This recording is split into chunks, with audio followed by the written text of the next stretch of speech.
Yo tengo la impresión de que hay mucha confusión entre nosotros, los cristianos, sobre el tema de la oración. Hay como una idea general de que podemos cambiar el corazón de Dios e incluso sus intenciones más divinas, incluso su forma de actuar en nuestras vidas si oramos con la determinación, con la debida fe, cambiando aquí el concepto de fe, claro, por el concepto de un firme pensamiento positivo, que a veces nos equivocamos y confundimos ambas cosas, ¿no?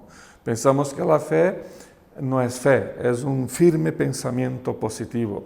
También es común que uno ore casi siempre por sus propios asuntos, por sus intereses personales, y se olvide de orar por los temas que no le afecten, no nos afectan directamente, como por ejemplo las misiones cristianas dentro y fuera de nuestro país. No oramos tanto por eso, ¿no?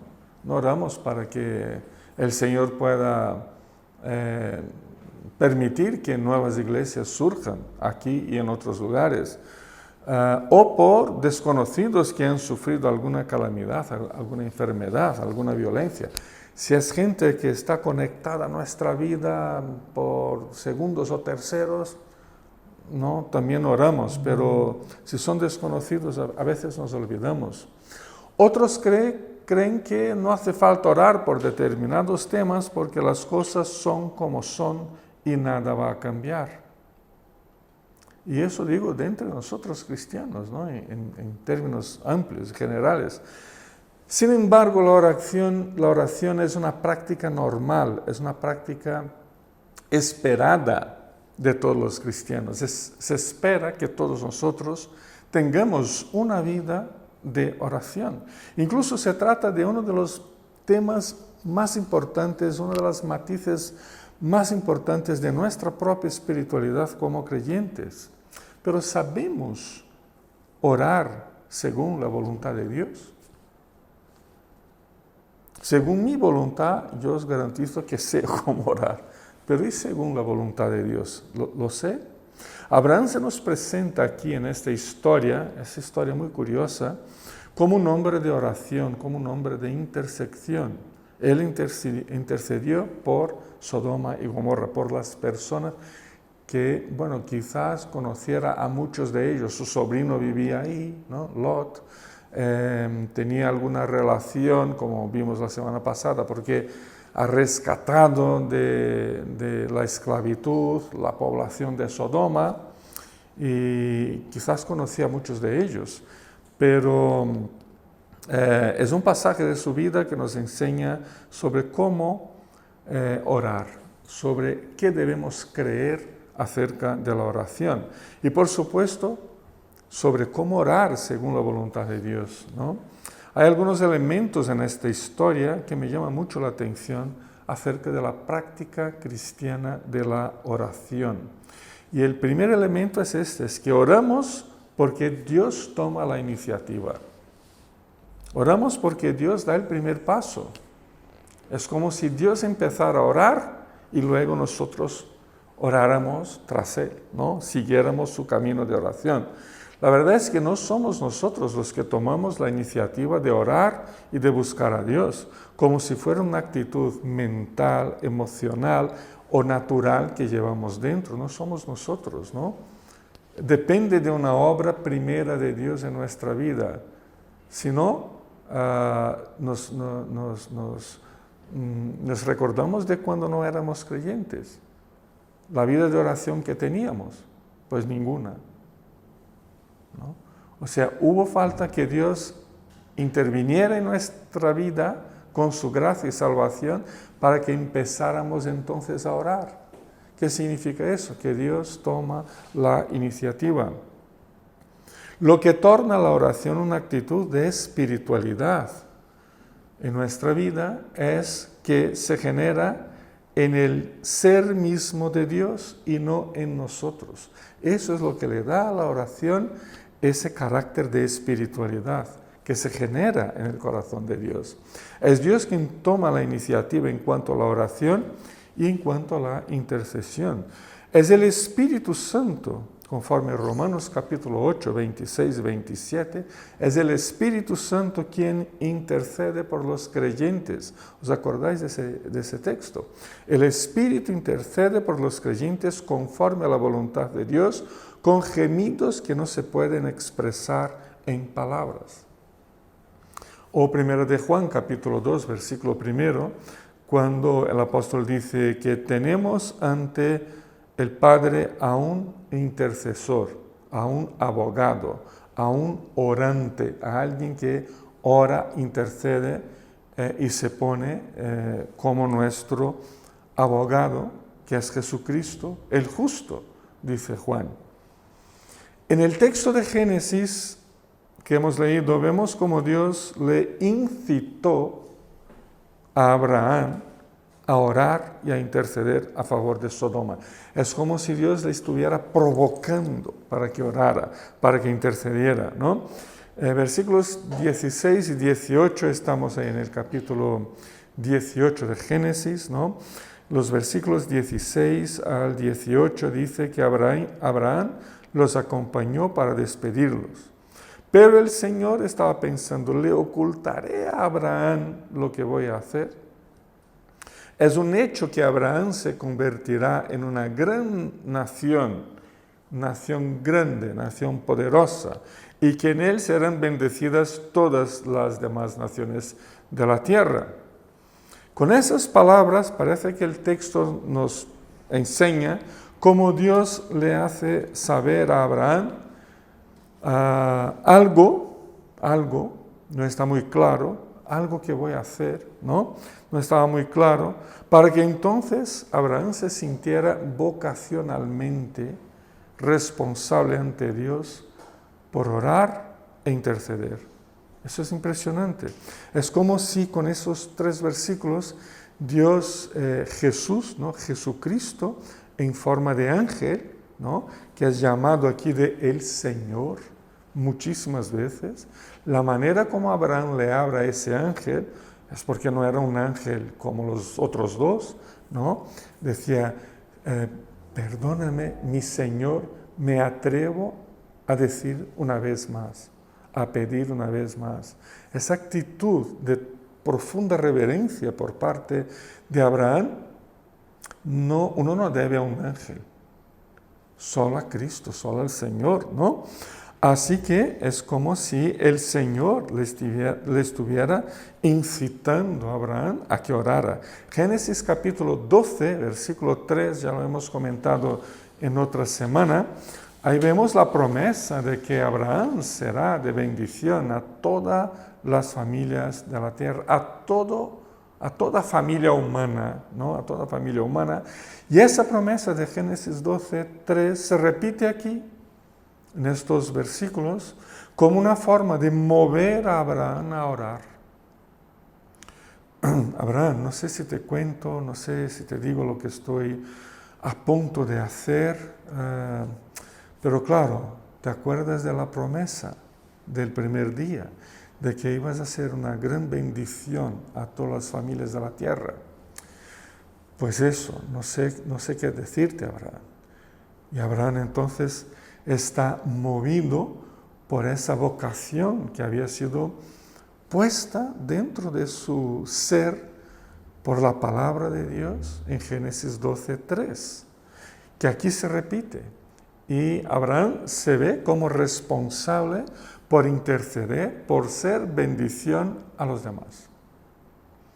Y además de eso, el versículo 19, si podéis seguir, el 19 dice que vemos o nos muestra que Dios declara que ha elegido a Abraham deliberadamente para que instruyera a sus hijos, a sus descendientes, a mantenerse en el camino del Señor, pues esa era la forma en que el Señor cumpliría su promesa.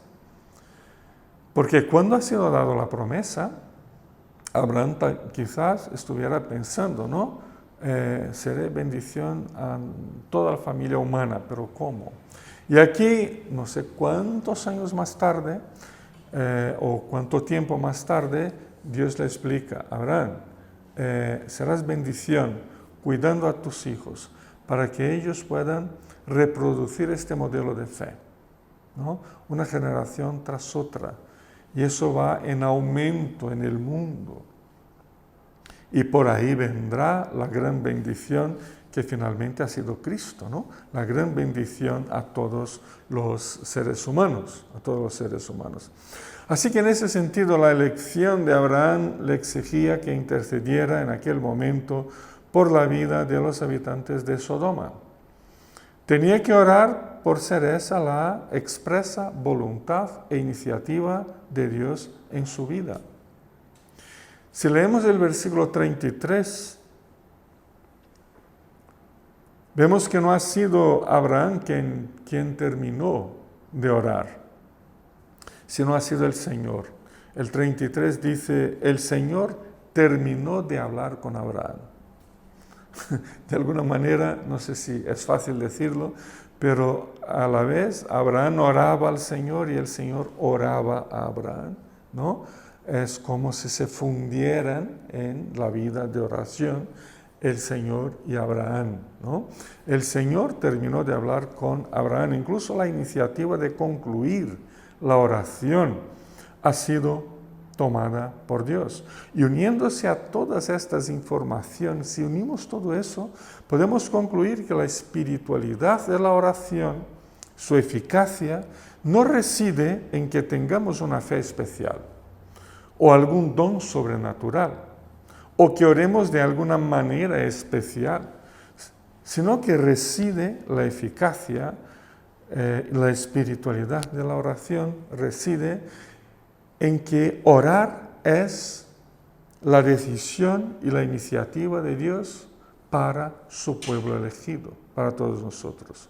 Oramos porque Dios toma la iniciativa, porque Dios nos conduce a la oración. Número 2, oramos porque hay un clamor ante Dios, ¿no? Si vamos a los versículos 20 y 21, esos dos versículos, el 20 y el 21, leemos lo siguiente. El Señor le dijo, el clamor contra Sodoma y Gomorra resulta ya insoportable y su pecado es gravísimo. Hay un clamor contra, pero hay un clamor. Dios le hizo saber a Abraham la necesidad de arrepentimiento que había entre los habitantes de Sodoma y de Gomorra.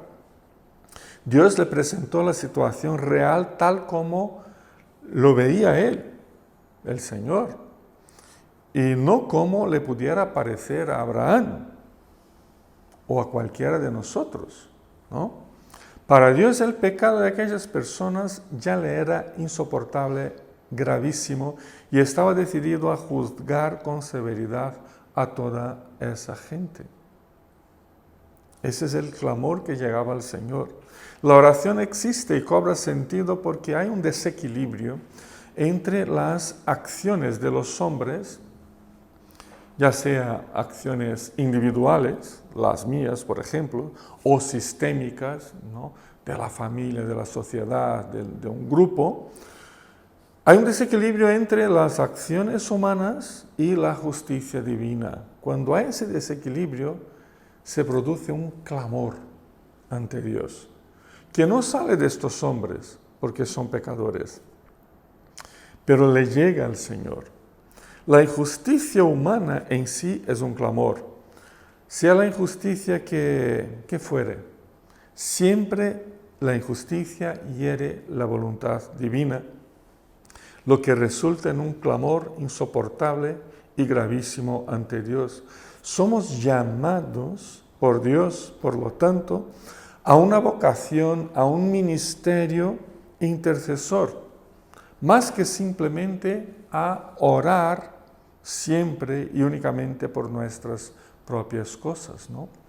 Es que va más allá. No digo que no oremos por lo nuestro, sí oramos, intercedemos y presentamos ante el Señor nuestras peticiones, pero tiene que ir más allá. Es un ministerio global, es un ministerio integral, es un ministerio, es una vocación de interceder porque hay un desequilibrio en este mundo entre la injusticia humana y la justicia divina. En ese sentido, el choque, ¿no?, entre las acciones humanas y la voluntad de Dios resulta en una espiritualidad fuertemente marcada por la oración y por la intercesión sumisas a la voluntad divina. Número 3. ¿Por qué más oramos? Oramos porque es lo que Dios espera de nosotros. Es lo que Dios espera de mí, de ti, de todos nosotros.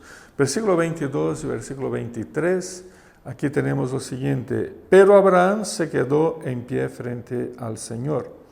Entonces se acercó al Señor y le dijo. Hay un problemilla de traducción que lo tengo que mencionar aquí, ¿no?, para que podamos entender mejor este versículo. Es muy, pero muy posible que lo que de hecho esté diciendo el texto no es que Abraham se quedó en pie ante el Señor, sino que el Señor se quedó en pie frente a Abraham.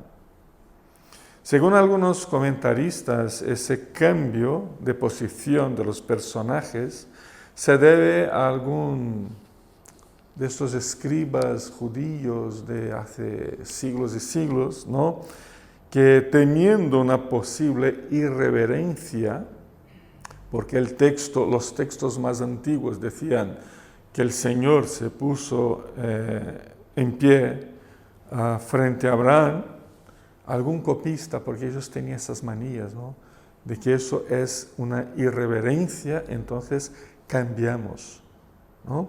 Luego os doy un ejemplo de otro cambio que hicieron en el pasado.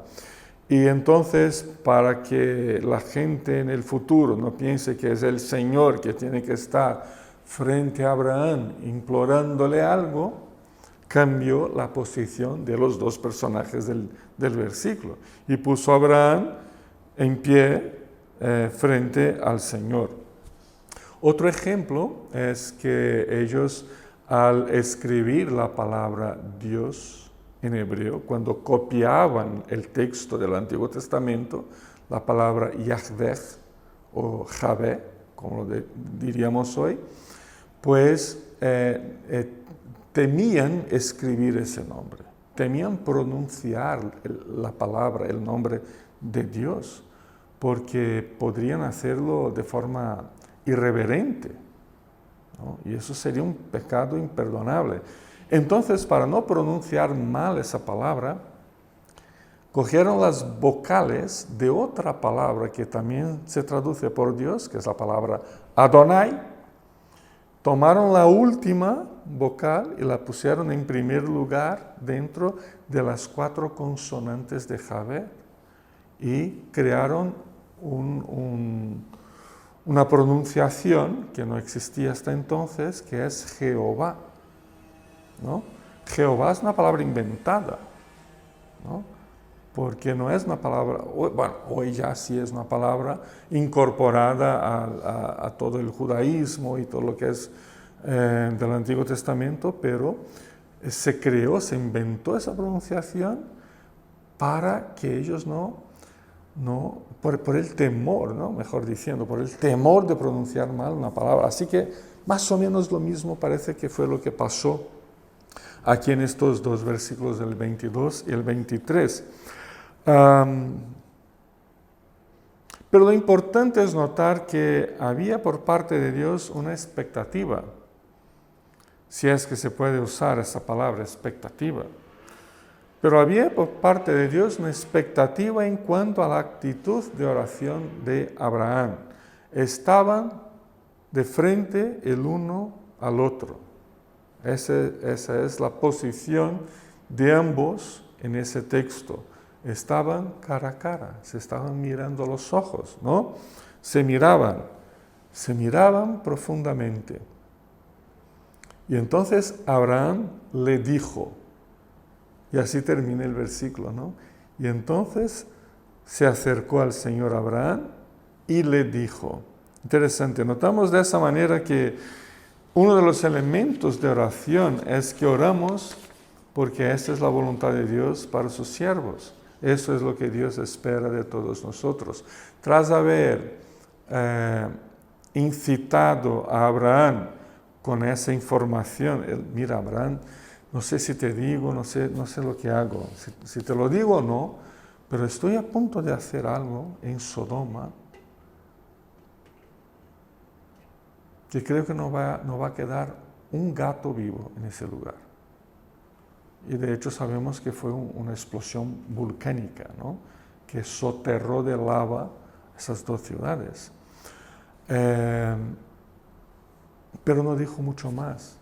Y se puso delante de Abraham y le empezó a mirar en silencio, esperando que Abraham empezara a interceder por aquella gente, ¿no? Empezar a orar y a interceder por aquella gente. El Señor tenía esa expectativa. Y a veces cuando el Señor me mira, te mira a los ojos, ¿no? Nos mira a los ojos, en silencio, y nosotros a veces nos agitamos intentando hacer cosas. Lo que Él quiere es que humildemente empecemos a hablar con Él, a orar y a interceder.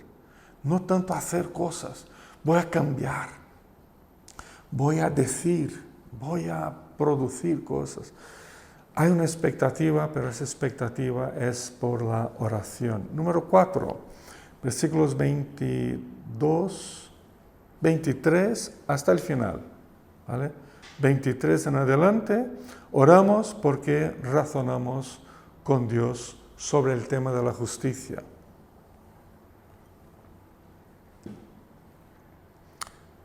¿De veras vas a exterminar al justo junto con el malvado? Esa fue digamos, la tónica de la intercesión de Abraham. ¿Qué es lo que le preocupaba a Abraham? ¿Qué es lo que le motivaba a orar?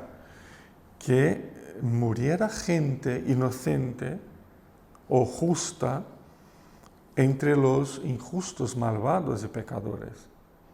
Él no se preocupaba por los malvados. Aquí parece que se preocupaba por los justos. Pero claro, al preocuparse por los justos, su petición a Dios es, hay 50 justos, Señor. Preserva toda la ciudad por amor a los 50 justos. Y fue bajando hasta llegar a 10, ¿no? Fue bajando. Y hubo ahí un razonamiento entre Abraham y Dios. Y el tema era, ¿los buenos pagan por los malos? Eso es así en la sociedad, ¿no? Si yo hago algo malo, pues la sociedad, la familia, la iglesia dicta una norma para impedir que todos los demás que jamás hicieron nada tengan la oportunidad o la tentación de hacerlo, ¿no? O sea, todos los demás son justos, solo yo soy el que cometió un crimen, ¿no? O algo mal. Pues nivelamos a todos, ¿no? Pero bajamos el listón y aplastamos a todos. Los buenos pagan por los malos. Eso es así en la sociedad humana. Pero ¿es así en el corazón de Dios?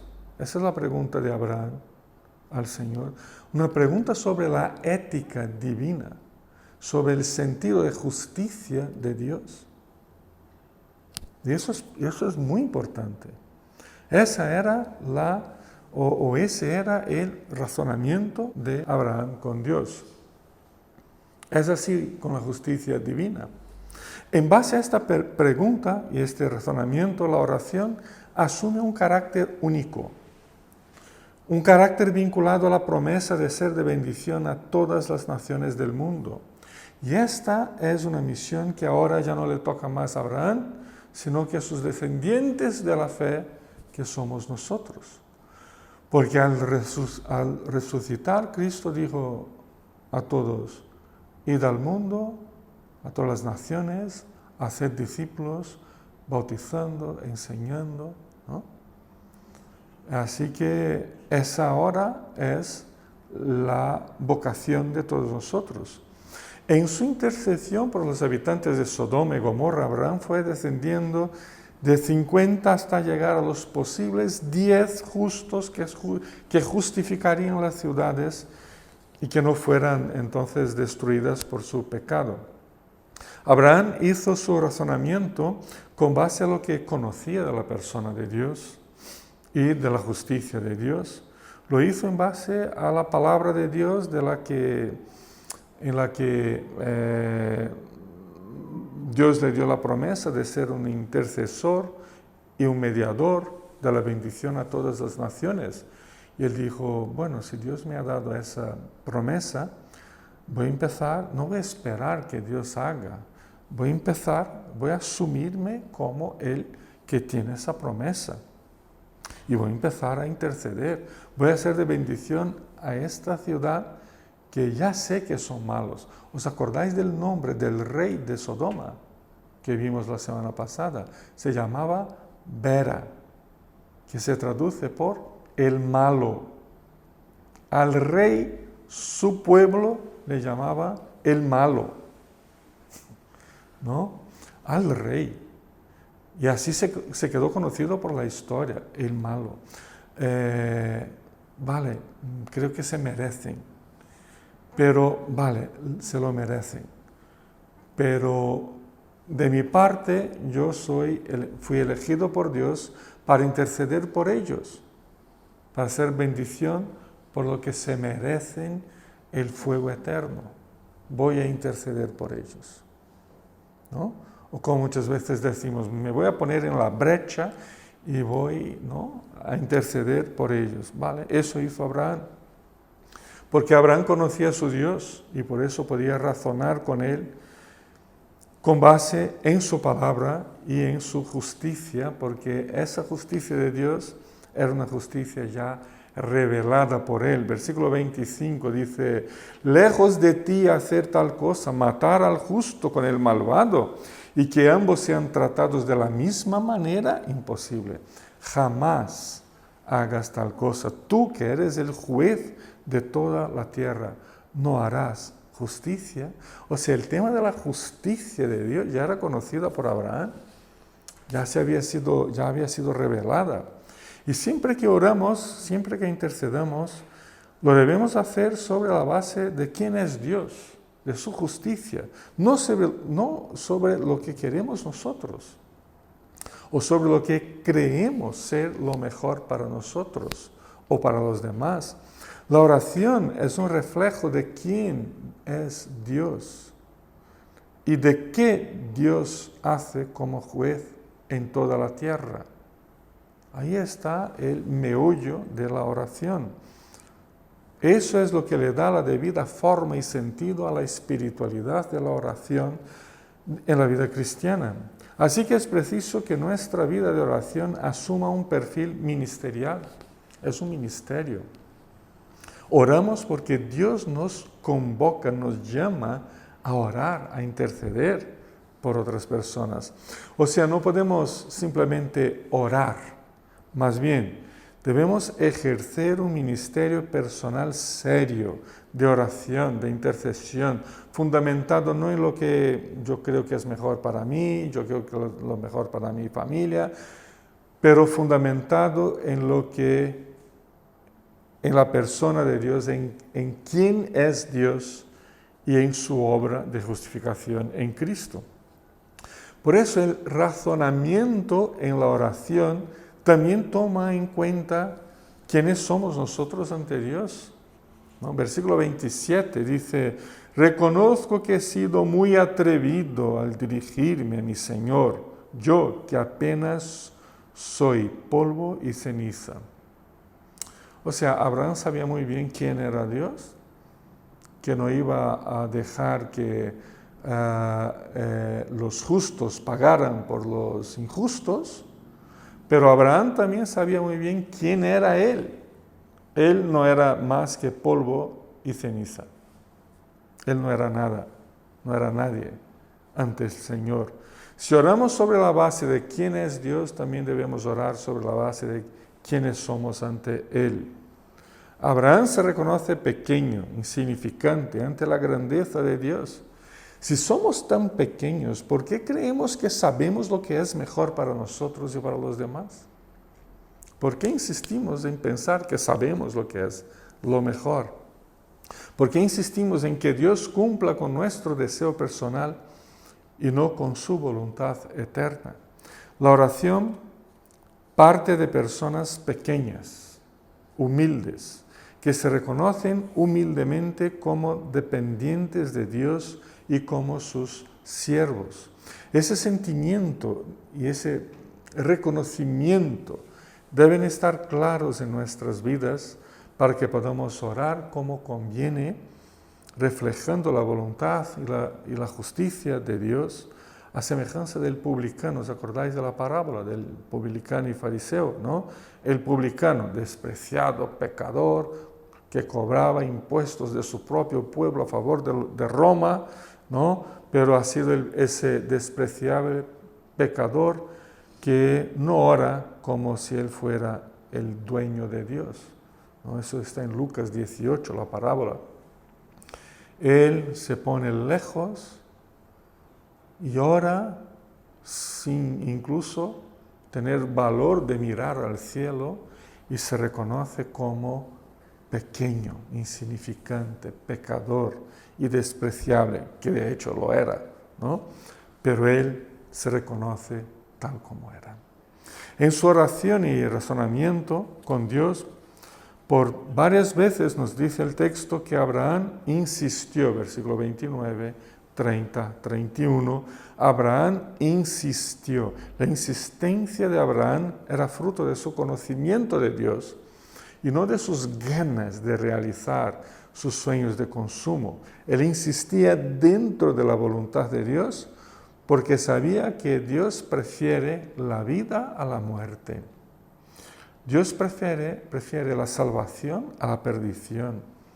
Dios prefiere el perdón a la vergüenza. Insistía Abraham porque conocía a Dios. Insistía en lo que sabía ser la obra redentora de Dios en el mundo.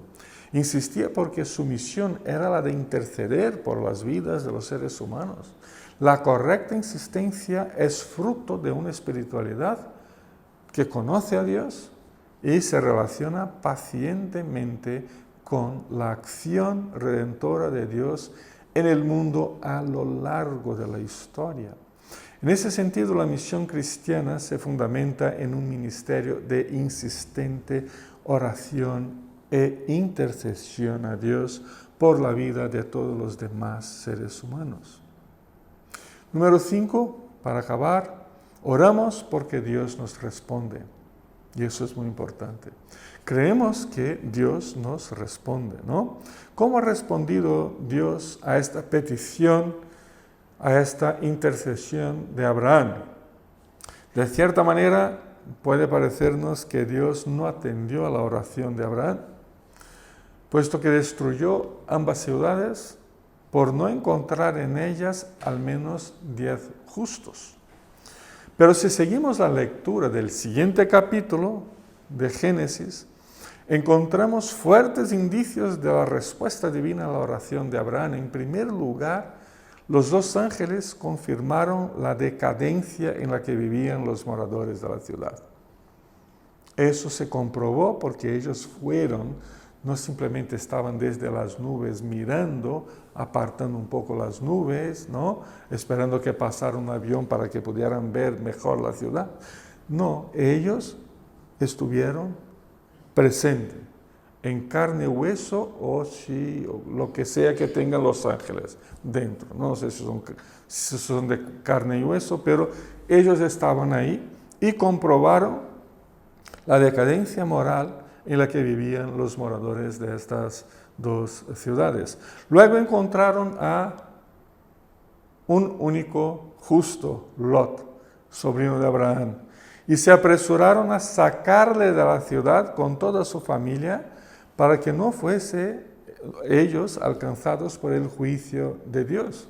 Capítulo 19 de Génesis, ¿no? Al final únicamente sobrevivieron Lot y sus 2 hijas. Pero la afirmación del versículo 16 le da sentido a la salvación. El 16 dice, porque el Señor tuvo compasión de ellos. Capítulo 19, ¿no? ¿Por qué el Señor salvó a Lot y a sus hijas? Porque eran justos, vale. Pero luego el versículo 16 da un cambio a esta mentalidad y dice, porque el Señor tuvo compasión de ellos.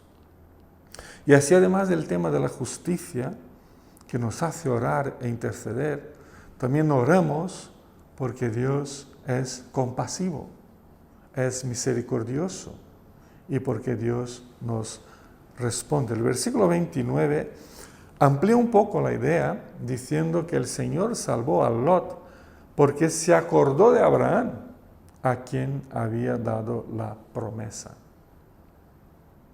Se acordó de que un día, 2 días antes o 3 días, estaba frente a Abraham razonando con él sobre ¿salvo o no salvo a esta gente? ¿Hay justos o no hay justos? ¿Cómo se puede medir la justicia divina? Pues la justicia divina se mide en la vida de los moradores de Sodoma y Gomorra por la condenación, pero en la vida de Lot y sus hijas por la misericordia. Por la misericordia. Jugando con esos conceptos, aprendemos a cómo orar. Al no haber 10 justos para preservar a estas ciudades, Dios preservó al único justo de la condena por la que pasaron todos los demás. Dios respondió a las peticiones de Abraham de una manera que él no la podía imaginar. Abraham pensó, bueno, ¿cuánta gente habrá en esos 2 pueblos? Juntando los 2 pueblos, 2.345 personas más o menos. No es posible que no hayan 10 justos en esa población. Seguro que el Señor va a encontrar a estos 10, ¿no? Para eso envió los ángeles, pero solo encontraron a 1. Pero aún así Dios responde a la oración de Abraham, porque Abraham no lo había pedido de esa manera. Señor, ¿y si hay un justo, 1? El único del universo. Él no llegó a tanto porque no podía pensar que solo había un justo. Pero el Señor salvó a este justo. Oramos porque sabemos y confiamos en que Dios siempre responde las oraciones de su pueblo. Mi oración y la tuya son iguales ante Dios, ¿no? A veces la gente dice, no, voy a pedir que el pastor ore por mí, como si fuera una oración más mágica, pero no, las oraciones son iguales de todos nosotros. Todos nosotros somos sacerdotes ante el Señor. Todos podemos y debemos orar al Señor. Y ante la experiencia de Abraham como un hombre de oración aprendemos que oramos porque Dios es el que toma la iniciativa, porque hay un fuerte clamor ante Dios por los pecados e injusticias en todo el mundo, porque una vida comprometida con la oración es lo que espera Dios de sus siervos. Oramos porque razonamos con Él acerca de su justicia en el mundo y porque sabemos y confiamos que Dios siempre responde a las oraciones de su pueblo. Orar e interceder son, por tanto, importantes pilares de la espiritualidad y de la misión cristiana. ¿Quién se apunta a una vida de oración como lo hizo Abraham? ¿Nos apuntamos? Que Dios nos bendiga. Amén.